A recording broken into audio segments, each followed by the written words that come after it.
أعوذ بالله من الشيطان الرجيم بسم الله الرحمن الرحيم وإذا سمعوا اللغو أعرضوا عنه মহান আল্লাহ বলেছেন, ওরা যখন অসার বাক্য শ্রবণ করে তখন ওরা তা পরিহার করে চলে। সূরা কাসাস আয়াত নম্বর 55।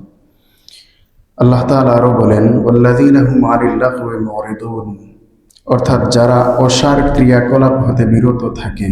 সূরা মুমিনুন আয়াত নম্বর 3। তিনি অন্যত্র বলেছেন, ইন্নাস সামআ ওয়াল বাসারা ওয়াল ফুআদা কুল্লু উলাইকা কানা আনহু মাসউলা, অর্থাৎ নিশ্চয়ই কর্ণ, চক্ষু ও হৃদয় ওদের প্রত্যেকের নিকট কৈফিয়ত তলব করা হবে। সূরা বনী ইসরাঈল আয়াত নম্বর 36।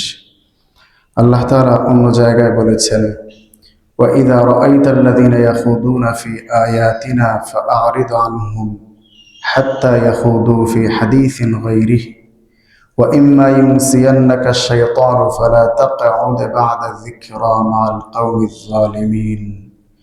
অর্থাৎ হে নবী, তুমি যখন দেখো তারা আমার নিদর্শন সম্বন্ধে ব্যঙ্গ আলোচনায় মগ্ন হয়, তখন তুমি দূরে সরে পড়ো, যে পর্যন্ত না তারা অন্য প্রসঙ্গে আলোচনায় প্রবৃত্ত হয়।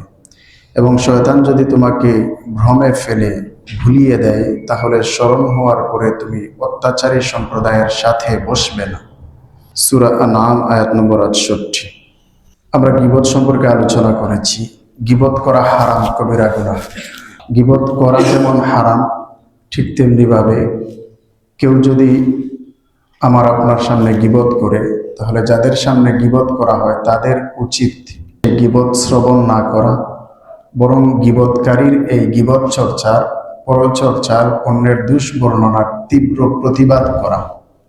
যদি প্রতিবাদ করা সম্ভব না হয়, যেই মজলিসে বসে অন্য কারো গীবত করা হচ্ছে সেই মজলিস পরিহার করা, সেই মজলিস থেকে উঠে চলে যাওয়া, এটা হচ্ছে দায়িত্ব। আমরা যেন গীবত চর্চা না করি, এই সমস্ত আয়াতে অনর্থক কথা এবং কাজ পরিহার করার ব্যাপারে গুরুত্ব আরোপ করা হয়েছে।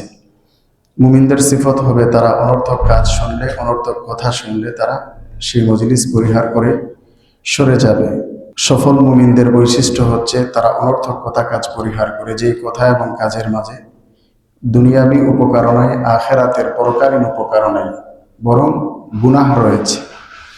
কারণ আমি যেই কান দিয়ে আমি অনর্থক কথা শুনছি, গীবত শেখার পরনিন্দা শুনছি, এই কান, চোখ, অন্তর, প্রতিটা অঙ্গ প্রত্যঙ্গ কিয়ামতের দিন আল্লাহ তাআলার সামনে জিজ্ঞাসিত হবে।